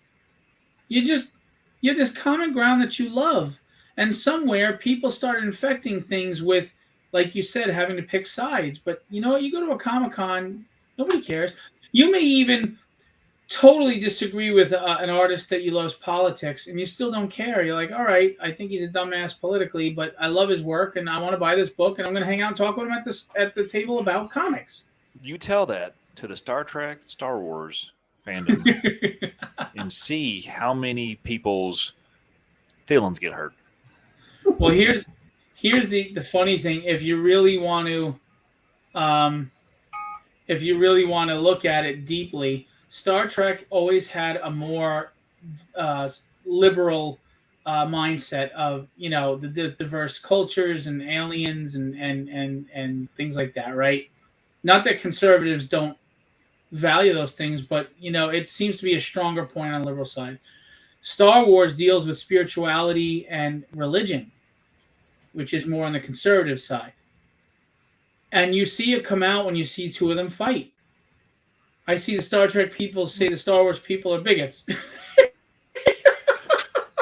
The Star Wars people tell the Star Trek people you're a snowflake. I'm like, holy God. Well, which one of them wears a full body leotard? That's all I'm saying. That's all I'm saying. He's so stupid. See, I love Star Trek. I love the original cast. I love the original show. I love Wrath of Khan. And then I love Captain Kirk. I relate to him. I don't believe in a no-win scenario. I do not. I do not believe there's no way to win. There's always a way to win. I believe that wholeheartedly with everything I have. All right? And I don't like to lose. And he always found a way. I love Captain Kirk. But then Star Wars, I love Luke. I love Yoda. I love Jedi. I love the spiritualism of it. I love the fun and the powers and everything. I just love them both. Star Trek would have a lot less problems in their episodes if Kirk would stop going to planets to bang alien chicks. So you can't do that. You're going to get in trouble every time. And who knows? I don't even know what kind of space herpes you're going to get Right? From some of these weird creatures. Well, you know what? You know about space herpes when you go watch Ice Pirates. Ass pirates. I don't watch those kind of movies, Phil. Ice Pirates, fool. They got space herpes on the ship, and it was fighting them. You don't remember that? I don't think I've seen that movie. You should go watch it.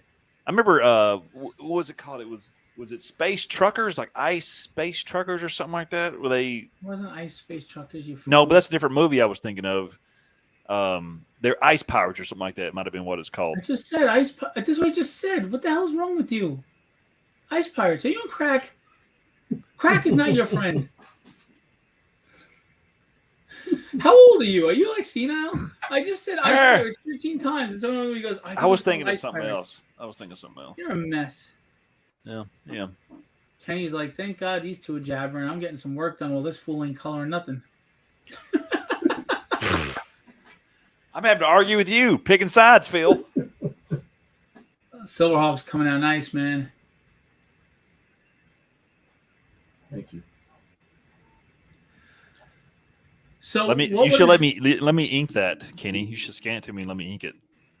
Well, he's gonna ink it. How does he need you for? He can do it himself. Thanks. I'm gonna put my camaraderie signature. Camaraderie. Yeah, man. I'm just busting his ball, man. Someone's got to do it. His wife controls them and has them in her hand. I got to bust them.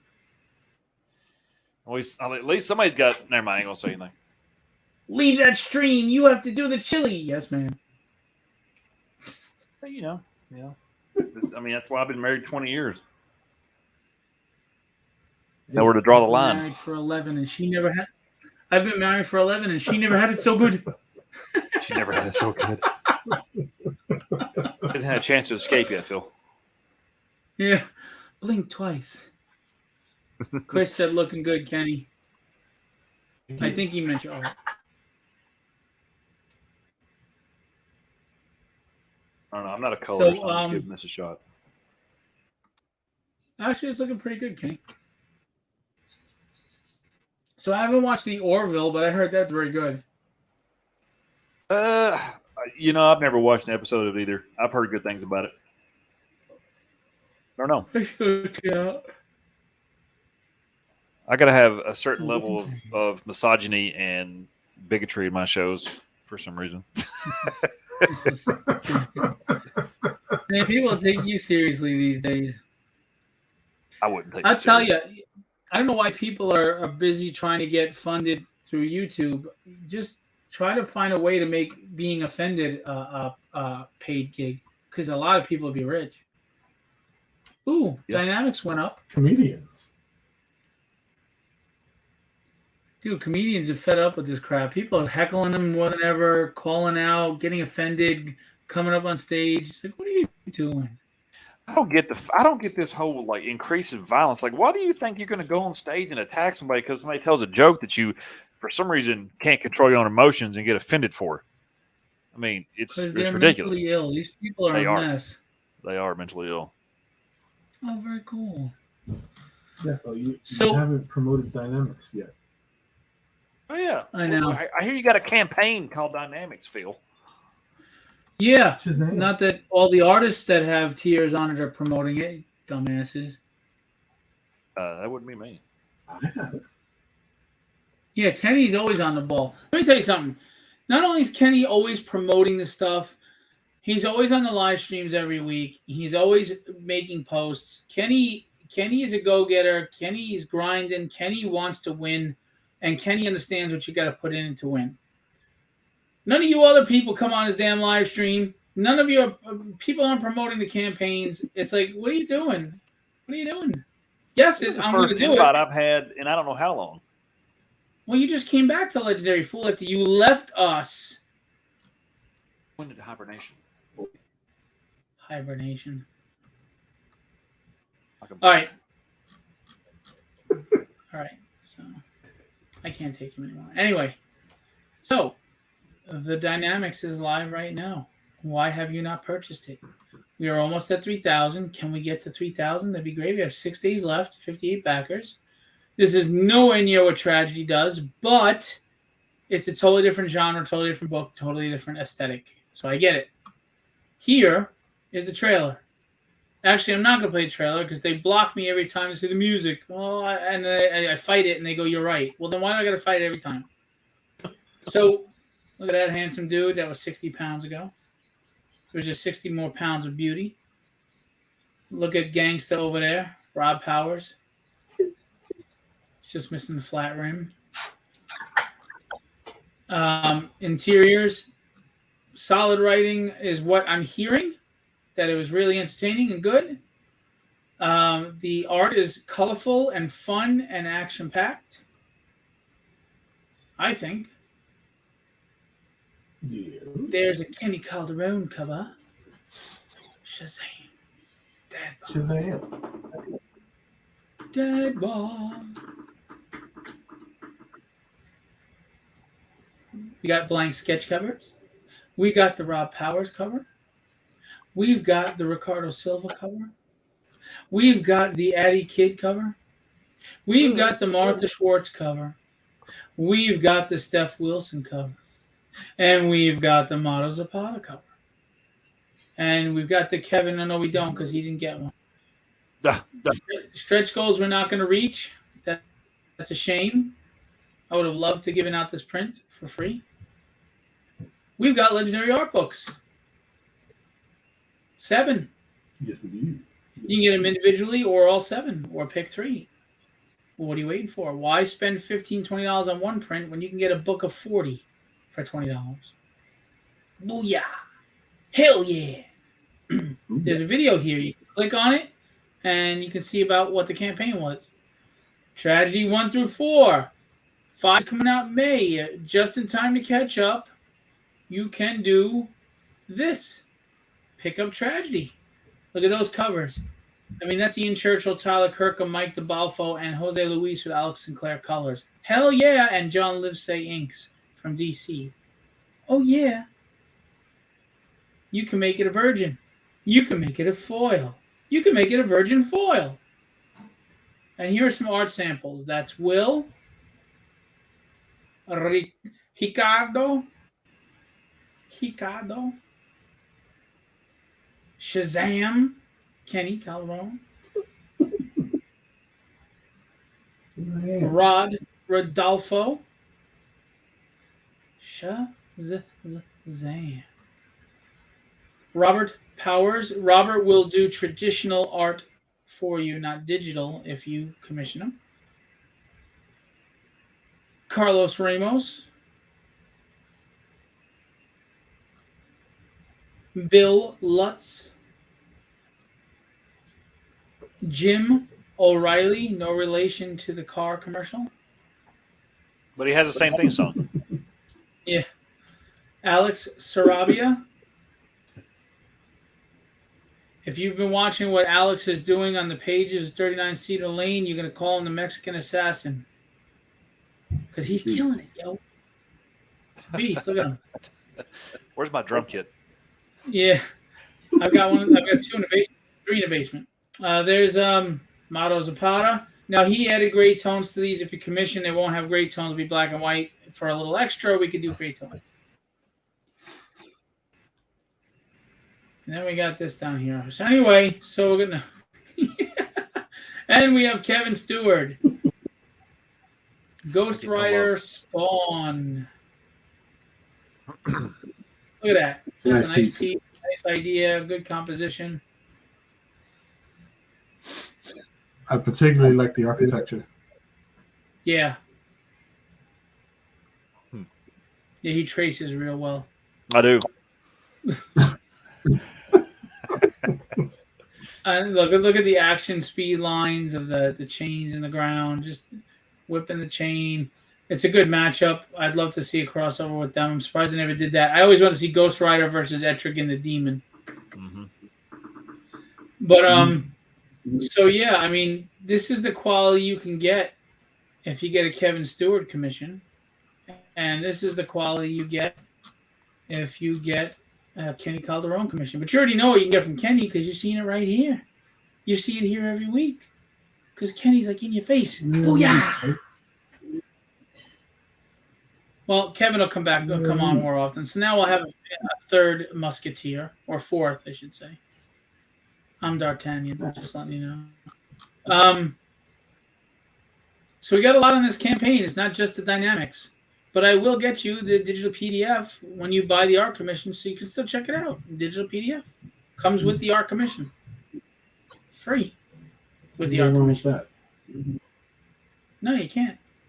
So go check it out, guys. What are you waiting for? Huh? All right, so Chris Borman is showing us the finished Slave Leia in acrylics, and he roughed out and started Rocket Raccoon. There's his Slave Leia.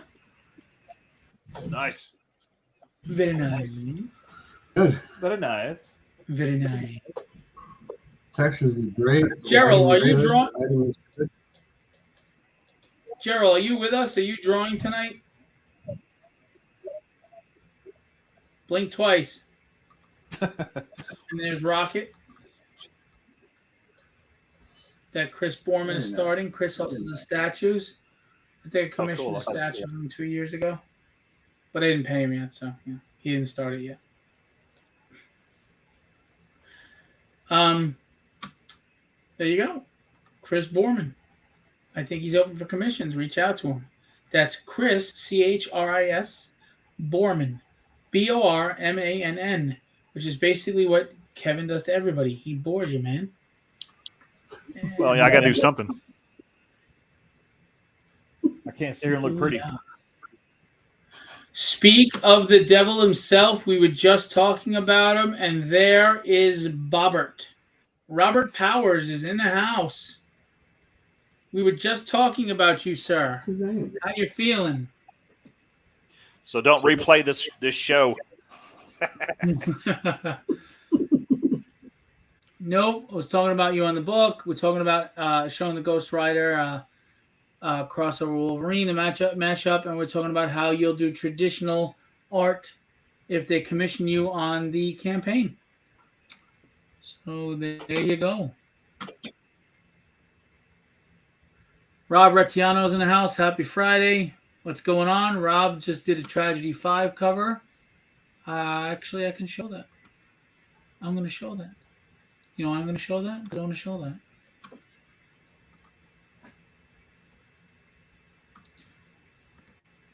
All right. So Rob did this, and the model for it was his girlfriend Skylar. Booyah! Yeah, it turned out really good. Great color.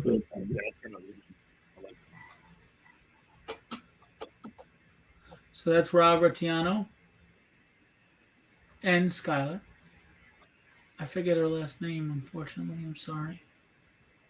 It's very cool. Hi, Glenn. Kevin is also the artist who's donating his time and doing the pages for Glenn Ackham's book. As you know, Glenn is high on the autistic spectrum, and he just wants to show the world that autistic people can pursue their dreams as well. And he wrote this story, Alma the King. It is a Dungeons & Dragons type fantasy. And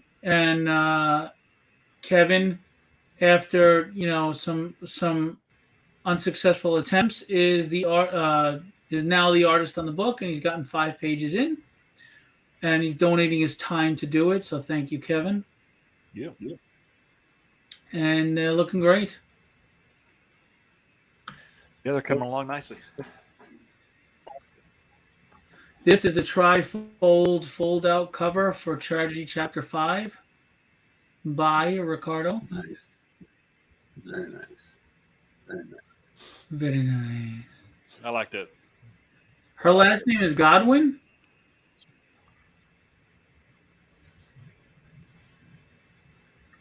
Hey, Aaron Moses is here. What's up, buddy? How are you? I haven't seen you in a while. Okay. And we've got we've got Kenny Calderon's cover. Breath of the Dragon. That's a very strong piece. I like the stance on that character. Breath of the Dragon. Thank you.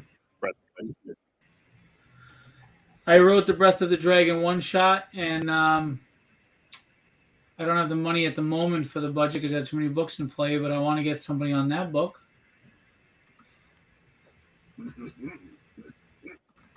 John, are you going to get? Are you getting my What? cover colored? Are you getting my cover colored? Of course.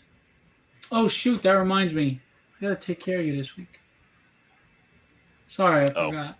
Oh, you're good, brother. I just have so much going on with the day jobs and everything else. So here's John Cotz's tribute to Romita Jr. What was it, X-Men 204 or something like that? Anyway, then we've got Jerry Rasco. I like this cover. I thought it was really good for number 5. He sent it to me a while ago. He sent it to me like 8 months ago. But I figured the 5 characters, it's the main characters, book number 5, that's cool. So, booyah. Then we've got, and you still haven't sent me the high res of your cover, Kevin.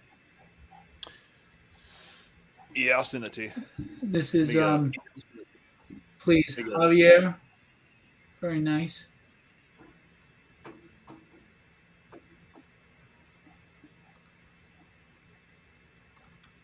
Javier Lugo, sorry. Gus Mock. That's a nice piece. I like that too. That's nice. Great one. And Jimbo Salgado. Damn. Jimbo's style has He's like crazy. Jimbo leveled up. Like, Yeah. Alex Sinclair is going to color this one.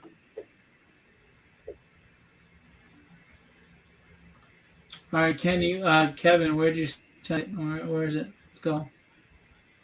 Ain't got all trying to day. find it. Let's go. Today.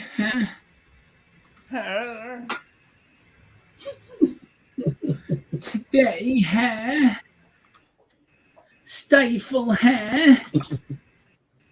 Got it on my screen if you want to transfer over. All right, good. Booyah. Ooh, very nice. He's got her turning the tables. Very nice. They do refight. They do have a rematch in book 5. If anybody read book 1, he absolutely kicked the shit out of her. I mean, he really fucked her up. This was an homage to the Daredevil Punisher cover back in the late 80s. Not exactly, but the whole going through his costume part I thought was really cool. Nice. Yeah, no, it's great. Very nice. I can't wait to see his thing colored. Nice. Yeah, I'm going to get the worst colors possible. I would too, actually. Glenn said he loves your art, Kevin. Robert, yeah, the trifold looks great, doesn't it? Aaron Mose looks great, thank you. And we're back to Dog. Who did the character design on this? Do you know? I have no idea. I just was going through his list of characters. He's got a ton of them.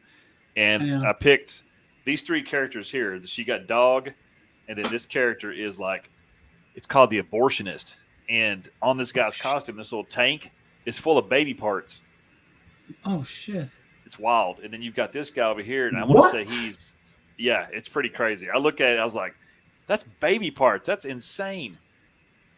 And then this other guy over here is some kind of like Nazi. So I figured like trying to build a cover with just 3 characters I think would fit together. You know, so it was some of the coolest visuals. Dog is a good guy, though? Yeah, Dog's a vigilante type character. I would figure the baby parts guy is not a good guy. Yeah, no, you know.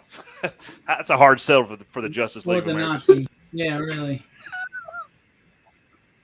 But I like to start characters like that. So what's your power? Well, it's a little complicated. Dude, you said baby parts, and we just lost a whole shit ton of people. We're down to 2 people in the room. Holy cow. Good job, Kevin. It's like I farted in the room and shut the doors on you. Oh, Oh boy.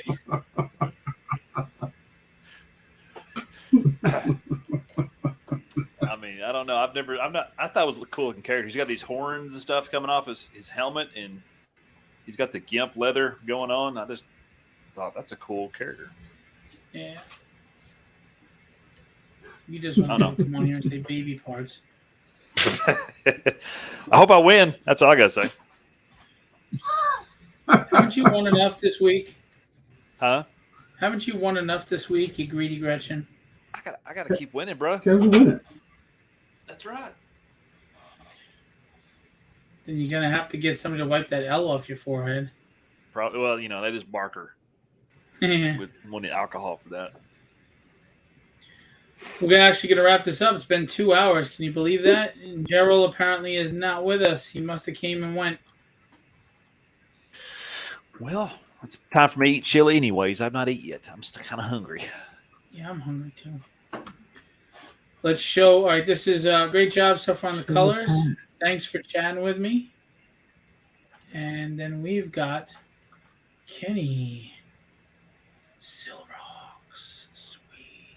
Cranking out a full piece in 2 hours. That's pretty impressive. Yeah, man. He's no slouch. Conventions. Lots of conventions. Training. That's called in the field training right there. Yes, sir.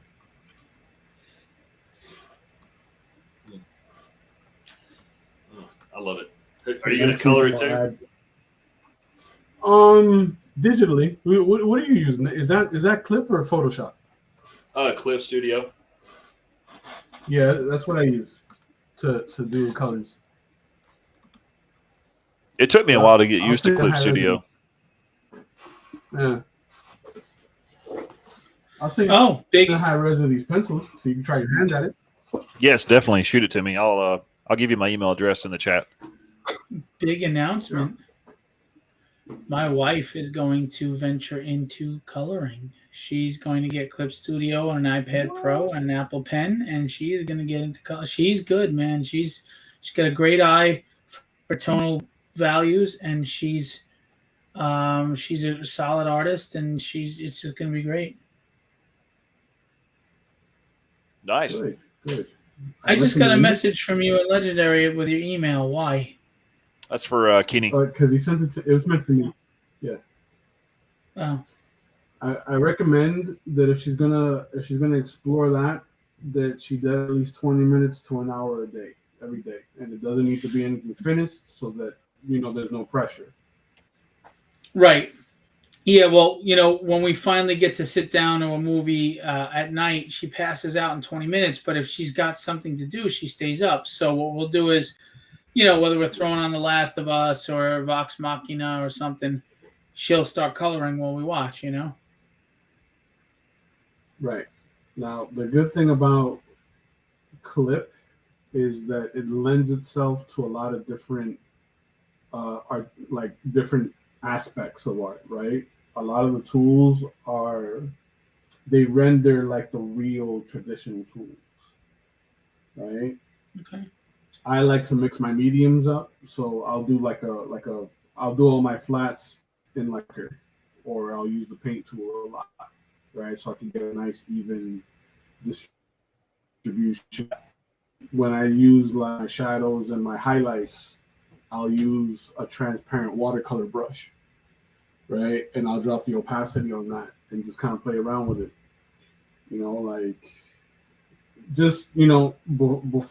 Before doing like some serious like coloring, I would have her like doodle with the different tools, right?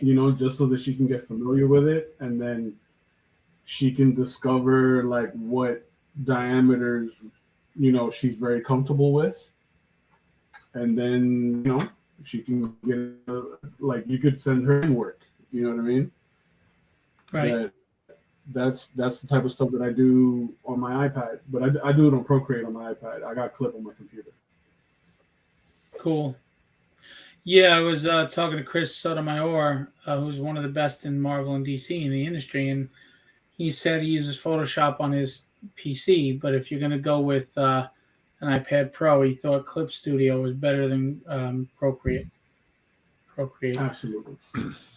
Yeah, I've not used Procreate, Absolutely. but Clip Studio feels like it's really robust and built for comic artists. I mean, it is, but it's I like it. I like it better than Photoshop because it's not as resource demanding as Photoshop is, for one. Mm-hmm. I love the brushes for Clip Studio. They're some of the best I've ever played with. Yep.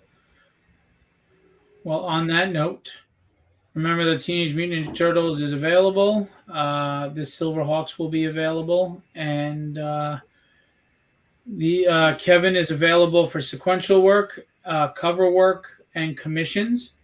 Kenny is on a book, but you could fit room for one more book, Kenny. He don't need to sleep. He's good. no books. No, so he can't. So he can't do books right now. But he can do covers and commissions. Sure. Okay. Covers and commissions. Yes, no books. Yeah, not until like the fall. Okay. Well, that's right, because you got the other book after this. Okay. Support artists, support indie creators. Please go check out Filbo Publishing's books. You won't be disappointed. Check out Legendary Illustrations. The website will be up soon. I really have to work on it this Sunday. Sunday, could I bother you, Kenny? Yeah. Awesome. Thank you. And we're going to get this going. I am going to remind you real quick, too. First of all, congratulations to the two winners of the Writers' Contest. That is Kevin Stewart and Vaughn Coleman, who probably left us an hour ago. But I'm also going to let you know I want to help the indie community. When my website is up, I'm going to do a digital indie alley. So if you have an indie book and you have your digital and you want to sell it, you put it on my website. I charge a very small fee just to maintain the website, and you keep 100% of the profits of whatever you sell off of my site. So say you spend $20 a month on my website, and each month you're selling a good 10 PDFs at $6 each. It's $40 profit every month, and your book is getting out there. And I'm giving you an email list because you're going to get the email of the person that I have to send the PDF to. So it helps you. I get a few bucks here and there just to help maintain the website, and everybody's happy. All right. No. We're going to do this, Kenny. We're going to see how Kevin, if he replaces Will on this. You ready? Kevin, do you remember the two things I say to end every show? Remember the other last part. Well, that's the part you're going to say. All right. Try not to sound like a hick. All right. Okay, I will. Yeah. Kenny. Be legendary. And have fun storming the castle. You stupid bastard.